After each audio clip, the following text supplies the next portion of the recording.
And so when we get one of those emails, the news director legit will send that out to everyone and say, look, guys, we did such a great job. Welcome to Your Intended Message, the perfect place for leaders and promising professionals who want to convey the intended message for greater success. Every week, we interview experts who address the challenges and best practices to deliver your message effectively. That might be one-to-one, one-to-few, or one-to-many. And perhaps the most important conversation, one-to-self. I'm your host, George Torok. My guest today is Malika Dudley. Here's 3 facts that I think you should know about her. 1, she is a multi-award winning journalist, which includes 2 Emmy nominations, a Murrow, and multiple SPJ awards, and that's the Society for Professional journalists. 2, she is a communication scholar. She's not just someone who just does this. She's actually studied the science of communication. And 3, even though she's deathly afraid of danger, she has been a stunt double on Hawaii Five-0, Entourage, and the movie You May Not Kiss the Bride. Malika Dudley, welcome to Your Intended Message. Thank you so much. It's so nice to be here. And Malika, it's so great to have you back again. We had a conversation earlier a little while ago, and now we're back talking. And this time we're going to draw more upon your journalist background and what can business leaders, what can community leaders, what can they learn from being in the media, in particular on TV? So how can a business leader talk to the media, get into the media, become part of the news, providing commentary? So how do you get on the news? Yeah. Is that your question? Yeah. Other than doing something really bad, Right. You don't want to get on the news because you were drunk driving or committed a crime or anything like that, right? So we're looking at good news. So how do we get on the news with this good news? It is pretty difficult, right? When you think about it, because if it bleeds, it leads. So you do need to, number one, just know that you're probably not going to be the lead story. And that's a good thing, right? Probably the newscast that you're going to identify and try to get on would be the morning show instead of the evening shows. Our morning shows are longer, number one. They are more fluid and they allow for that good news to kind of work its way into the forecast. Every newscast wants to also have good news. If you're trying to get into an evening newscast, you're trying to get in the kicker probably. So that's the last little tidbit that gets shown right before they say goodbye. And usually it's something light and fun to kind of wrap up the show and not leave people with that bad taste in their mouth of that everything is doom and gloom, so it's the kids from the University of Hawaii that I think this is what it was yesterday, actually, because I am on the news that won in Las Vegas with their driverless remote control car or something, so it's something that is intriguing, but not necessarily a news story, but can be fun. And, people are like, oh, that's cool, right? So you kind of want to be in that category of like, oh, that's cool. So if you're going for the evening newscast, it would be something small like that. So there's several different things that you can do. One thing is make it easy for us. So how do you make it easy for the reporter or the producer or the anchor to have you on the show? One way is to offer up your expertise as something that, and you can link this to current events. So what's going on right now and how can you help someone to solve that problem? And this is something that you've thought about a lot. All business leaders do. So you probably already know the answer to that question. So let's say that you're a life consultant and it happens to be January, send out your press release and and explain the things that you would be able to say on the air. Now, keep in mind that you're probably going to get at most 3 minutes of time. So a 3-minute interview. So you don't want to overwhelm the press release with all the things you know. You want to give them bullet points. So here's a paragraph, so get good at writing press releases. Here's a paragraph about what I do. Here's what I can tell you on the newscast. 1, 2, 3, 4, 5 bullet points. Here is a little bit about me and my background.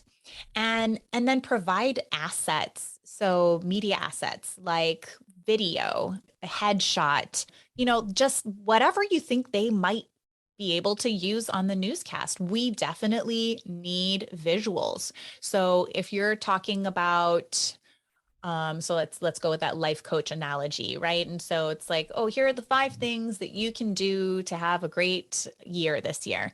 And you have B-roll of one of your coaching clients exercising, right? And that's number 1 is exercise.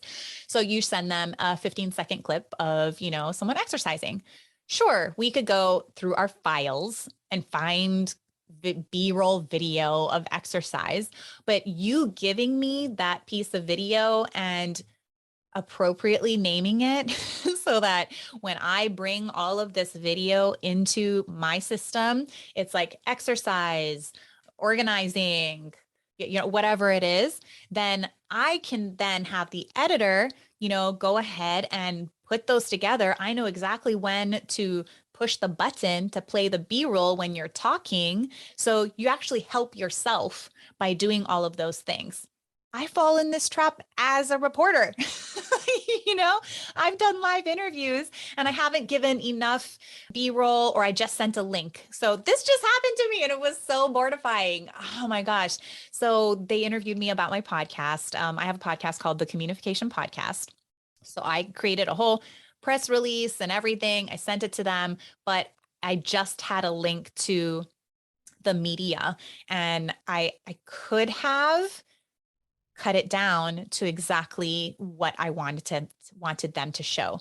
So my media assets has like 12 folders with my 12 different episodes and each of the people within them, and so I realized that, okay, well, I should probably have taken that myself, cut the video myself, because when I saw it later, I saw that it was totally zoomed in, the sound played. So I would have silenced the sound so that you couldn't hear the sound, because I'm speaking like I'm being interviewed, and then they play the B-roll and the sound is going, so there's all these little things that you can kind of cut down on to make sure that your interview will sound and look good. And that's how you get it picked up, is by doing all of that legwork ahead of time. And once you do it once, you're good, and it's really easy to find the email addresses too.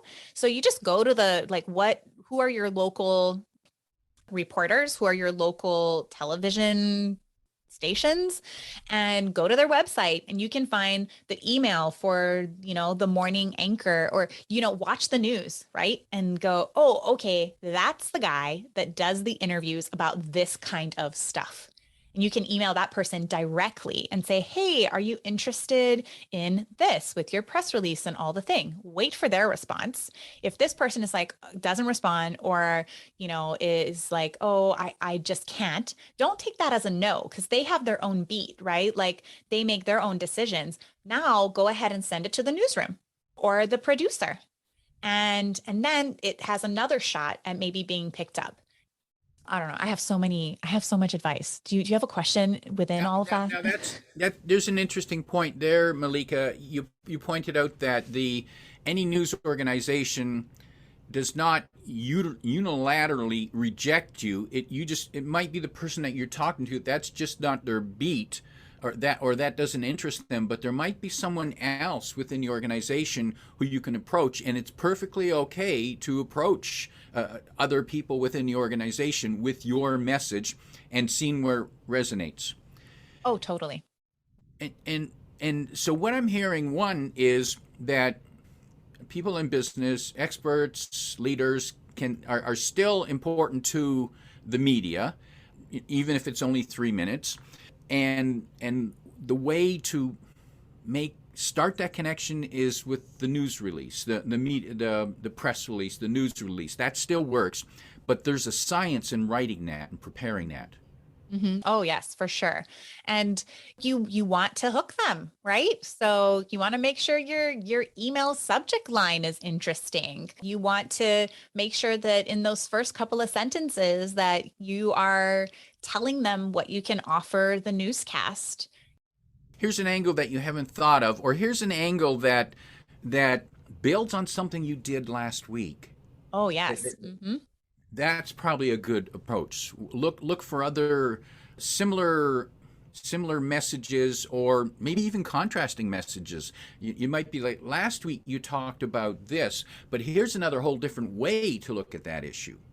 Would that yes, I think that probably would be the easier route to go. If it's too similar to something they did last week, this happens to me all the time. I'll tell my assignment editor, oh, what about this? And they're like, oh, we did something kind of like that already. And then I get shot down. That doesn't mean that next month I might not be able to do it. So especially for your audience that's trying to get their intended message out, and this might be just a message that isn't timely, right? It's a message that is just something through their life that they'd like to get out. Then you could do it. You could do that press release and take another angle next month, right? Or you could even pitch it as like a series. The news stations aren't completely opposed to something like that. You could become an expert that comes on regularly.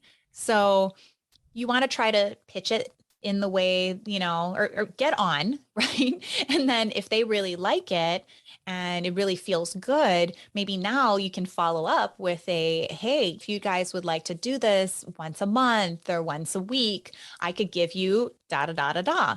So just like in the newsroom, every single day at 10 a.m., there's a meeting where we go over all of the pitches. And these are pitches that come from reporters about actual news stories, right? And it's generally for the evening newscast. But for the mornings, a lot of times we're trying to fill time. And so if we get great feedback, so okay, now I'm having ideas. So if you can get your friends to email the news at whatever the news station email is, because that email goes to everybody in the news organization. If you can get your people to email in and say, hey, wow, thank you so much for that segment by da da da da da this morning. I learned da da da da da. I would so love to see more of that. It doesn't go on deaf ears. I mean, I can't tell you. If you guys didn't listen to the last podcast that we did, that I did with George, where we talked about 20% of the people love you, 20% of the people hate you, and then the ones in the middle are indifferent. The indifferent ones never email the news. The haters do. And the lovers, I wish they did more, right? And so when we get one of those emails, the news director legit will send that out to everyone and say, look, guys, we did such a great job. And just know that when you're doing your job, people like Eddie appreciate it. And so I can't tell you how much that could actually influence whether or not you, as this expert, hopefully you're really good at what you're doing, right? And you are good on camera, and it's something that definitely helps, right? I mean, if this is in your wheelhouse and you can talk in sound bites and you've got a really great pitch, I don't see why they wouldn't say yes to something like that. And when you have your peeps, your squad, emailing in to say, hey, that was great, that could help. So get your friends, your fans to vouch for you. Because the media notices when people write. The media probably gets enough nasty messages and not enough encouraging messages. So when they do get encouraging messages, hey, we're doing something good. Maybe we should do more of that. Yeah. Good. And don't overwhelm them though, right? I mean, you don't want to ask, don't put it on social media and then they get 50 emails, right? Be strategic. Now let's assume that the expert has been accepted to appear on television. How do they prepare? What should they do? All right, preparing. Well, you're probably going to want to listen back to the last episode I did with George on Your Intended Message, where we talk about how Zoom is similar to television. And in fact, these days, you might be doing a Zoom interview for television. So they're two completely different things to prepare for. If you are in an area where the COVID regulations allow for in-person interviews again, well, then totally different than the Zoom, right? That would be really, I like to kind of get in my body and just shake out all of my nerves. There's some things you can do, like I stiffen my entire body like this. If you're watching on YouTube, you can see me like to the point where I'm almost shaking. And then I release and I try to take deep breaths. I remind myself that people want to hear my message. Just be yourself. People want to hear your message. If you mess up, laugh it off or just repeat. We've already done this several times in this podcast. Just repeat yourself. It's okay. We're human. We're all human.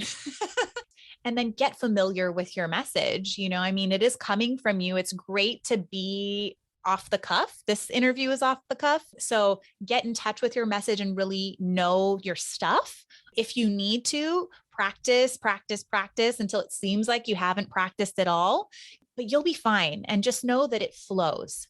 It could be a little bit different depending on the reporter or anchor, right? So it might be useful to listen to that anchor or reporter interviewing someone else and possibly on something that's similar to what your message is. It doesn't have to be the same, exact thing, but let's say like something light.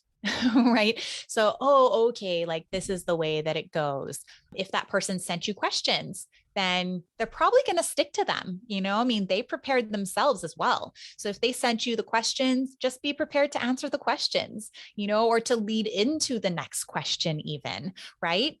So there's a lot of things that you can do. You could also just wing it if you're really good. If you know yourself and you know that that's where I shine is just being in person with someone and just answering their questions as they come out, because you also have to be prepared for that interviewer to ask you a question that you're not prepared for. So go with the flow, make eye contact with that person. One thing that is a little bit unnerving and that people that are being interviewed sometimes do a little too much of is they look into the camera. And I know that sounds weird, but that's the in-person part, right? So if I'm here and I'm interviewing with John and he keeps looking at the camera, it's a little weird because I'm speaking to you. So I would do more of leaning towards only looking at the person who's interviewing you than looking only at the camera. If you have to, you can, or you feel comfortable, you can do the majority talking to the person on the side, answering their questions. And then when they look at the camera, that's when you can look at the camera. That's when it feels natural and like okay to do. And of course, when you look into the camera, smile, give some personality. Like, let's say it's just at the end of the interview. Oh, thank you so much, John. All right, we'll be back after the break, right? Take that opportunity to give your personality, right? So look into the camera and smile and not, you can give that kind of energy through the lens at that moment. Flip it over to Zoom. Total opposite almost, right? You need to look directly into the camera because that is your audience. And people are going to be seeing most likely the anchor, reporter, and you, or just you. So you're either talking to the reporter or directly to the audience. Both of those require you to look into the camera. So if you're preparing for a Zoom interview, you can have your notes on your screen even, which is especially for someone like me, like I like to sound intelligent and like I know what I'm talking about. And, like I said, this one is off the cuff. So I probably have way more knows and likes and all of that. But during my podcast interviews, I like to script everything because it's a very different platform. A podcast, you're just listening, right? But when you're watching someone, you get to see all of their expressions, and you let go of all of the fillers and all of that, right? But when it's a podcast, we tend to even go, when we edit, you know this, George, we'll take out your ums here and there, not all of them, because it is natural for someone to have those filler words, but we do some cutting, right? And so when you're on Zoom, you have the opportunity to do that. And you could actually write out whatever the answer is to that question they're going to ask. Just know that you have to practice to the point of it seeming like it's unpracticed. So if I was reading something right now, I would have to speak it like I am right now, right? With the pauses, with the inflections. I can't sound like I'm reading. So a good thing to do would be to maybe record yourself ahead of time, answering those questions. Critique yourself, bring in your partner, your kids, whoever. Hey, how does this sound? How does it look? How can I be better? So, these are all things that you can above and beyond, but especially if it's your first interview ever, why not? Why not prepare and try to sound exactly the way that you want to sound? This is your intended message, right? The keyword is intended. The people might not see your intended message because of your delivery. So if you can practice your delivery and have other people critique you and tell you, oh yes, what you intended is what I felt, or, oh my God, no, that needs to change, then take that in. Malika, would you suggest to a guest who's about to be interviewed that, as well as preparing, if they've received the questions, they can prepare the questions themselves, but should they also think about what is the message that they intend to deliver, that is the main message that may or may not be captured in the questions, that they prepare a way to deliver that message as part of a segue to make it fit? Does that make sense? Yeah, it does. And unfortunately with news, sometimes you don't get, oh, that one thing I wanted to say, oh, I didn't get to say it, right? And that is a very common problem, let's say, quote unquote. What I do on my podcast is I try to think about the audience, and I try to think also about the person that I'm interviewing and the fact that they want to get across their intended message.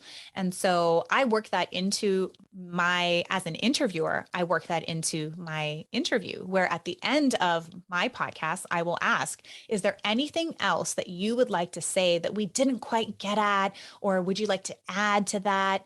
And a long format like that allows for it. And so it is a wonderful space to be able to then have that person say either, no, gosh, we got to everything, or yes, actually, and then say that thing that they have prepared, that's their tagline, or the thing they really want to say, right? On the news, you might not have that opportunity. And so, I guess I've never really thought about this, but I guess if I had to give advice about that, it would be either, if you feel comfortable with that reporter or anchor, to say, hey, I would really like to at least get this out, then that would up your chances. Either they could just ask you that question, or they could do something similar to what I do on my podcast, where they could say, is there anything else you'd like to say? And that can be your last thing. And also you can help us by saying it's 15 seconds long, right? It's 30 seconds long, because you need to know that I'm hearing my producer in my ear who's saying 1 minute, 30 seconds, 15 seconds, or last question, right? And so if I can tell my producer ahead of time, hey, I want you to know that the last question is a 30-second answer. And then I'm just going to say, I'm going to throw it to break, right? So if I can tell my producer that ahead of time, and also it makes me more comfortable. Now, you as the interviewee need to stick to that, right? Makes it easier when it's on Zoom. You could have the whole thing written out. You've timed it. You know it's 30 seconds. Yes, actually, John, just one last thing. Da, da, da, da, da, da, da, da, da, da, da, da, da. Thank you so much for having me on, right? Now you're even helping them to wrap. Well, thank you so much, John, for being on the show. All right, guys, we'll be back right after the break. So there are all of these things that you could do. So a really star of a guest is someone who does their homework and thinks about, okay, what will make it easier for the reporters in interviewing me? What can I do that they'll feel so good when we're done, they'll want me to come back? Oh, absolutely. Yes, for sure. I have a friend, she happens to be my best friend, but she's very linked to the community. She organizes this program called Kaukau for Keiki. Kaukau means eat in Hawaiian. And it's a program that helps to feed hungry children across Maui County when school isn't in session. And I've had her on every year. And even that feels like a lot. I don't do that many interviews. I'm remote, I choose my own things. And every time I've pitched it, if it's been accepted. And every time afterwards, people are like, oh, that was so good, because she's such a great interview. She doesn't just have great content. She knows her stuff, because she knows it like the back of her hand. One is in person. The other one that I did was over Zoom. And in both, she's very eloquent. You can tell that she's speaking to you. The one thing and she asked me ahead of time, and I don't know, I didn't give her my intended message. She was like, Malika, do I look into the camera or not? And I was like, oh, you can do it intermittently. And so she literally was like, da da da da da da da da da da da da da da da da, and I mean, we're in the interview, so I can't say anything, but she's a great orator. And so it wasn't like totally awkward, right? Like you still were engaged and everything, but you can tell how maybe if she just looked at me, a little bit more, that would have felt more natural. But she's fabulous, so I would, if she wanted to do a regular thing and she was an expert on something, she is someone that we would likely be like, oh yeah, totally, we can rely on her. Malika, you mentioned your podcast, Communification, the Communification Podcast. That's a word that one's got to practice saying a few times. Tell us a little bit about what you cover there and what people will gain from listening to your podcast. It is a mouthful. There have been many moments where I'm like, why did I name it that?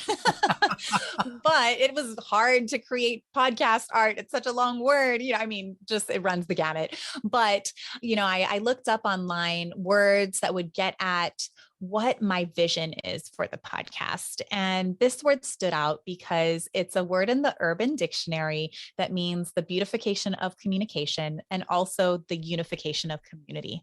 And those are the two things that I hope to do with my podcast. And from, the reviews that have been posted on Apple Podcasts, we've only been out for a few months and more than 160 5-star reviews. And I feel like we're doing it. And this has been a passion project for me. I went back to school after 17 years I am still in the media industry, where I pivoted from communicology, which is the scientific study of human communication, to meteorology. I dropped my master's program and I went right into getting my certification for broadcast meteorology, a 3-year program, intense 3-year program at Mississippi State, actually. And then I never looked back. But it was always this thing in the back of my head, not just that I didn't finish what I started, which was a little bit of it, but also that I was so passionate about the science of human communication. When I would walk into a classroom, it would have kids from all walks of life, all different majors. And once we started talking about these topics, everyone lit up. Everyone could relate. Everyone could gain something, a nugget to take back and to apply to their own lives. And I feel like a lot of that information is paywalled in academic journals, and it really doesn't get out there. And we're talking about news and how, 3 minutes is like a lot. For the most part, if you're listening to a story or what we call a package, it's going to be 90 seconds. How do you get this kind of information out in 90 seconds? It really does need to be long form. And so that was my goal, to not have this be paywalled or be stripped of all of the juiciness, that we can learn and grow from. And so I interview the experts, and they teach us about what they've learned through their research when it comes to communication, all kinds of topics, from body image to cyberbullying to apologizing. It really runs the gamut. Collective action. How do we use social media for collective action? And then I have a guest on the show, and we talk about how do we actually use these strategies, and what are our actual struggles. And I think that helps people to feel less alone as well. Powerful. Sounds like a podcast worth listening to more than once. Malika, in wrapping up, if you could offer 1, 2, or 3 pieces of advice to business and community leaders who are doing innovative things in their organization, and then it's a good news story that's worth sharing, how might they share that news? What would be the best approach for them to share through the media? Get clear on your message, number one. So know exactly what you want to say and how you want to say it. And then how do you want to say it, right? So you're also going to have to not just say it when you hopefully get on the news, but you want to show it, right? So get that video. Make sure you have that video vault of showing what you actually do, right? You could even, and this is something we didn't mention in the podcast yet, but you could get sound bites even. So that video could include a 15-second sound bite of a child that you've impacted and how you've impacted them, or a client saying, I've tried Mel Robbins, is it? She just came up with like high five thing. I tried the high five thing, and this is how it changed my life, right? So have that as a soundbite, and reporters gobble that up because now I could maybe not even have you on the show. I could interview you, and then I can package that. So I can take what you said and these little tidbits that you sent me of sound bites of other people talking about, and now you're curating it. So you know that this person could show up to your event, sure, and they could interview random people. You don't have a lot of control over that. But with COVID, there's a silver lining where you could control the message a little bit more, maybe get your intended message out, right? And so you can get your little sound bites, make sure they're short, 10, 15 seconds tops. Add that into your little suite of assets that you can send in. And then it's all about connections. You just need to reach out and start a relationship with people that are on the news. Watch the news so that you can tell them, hey, I really appreciate you. That goes a long way. Tell me you like me. Powerful tips, Malika.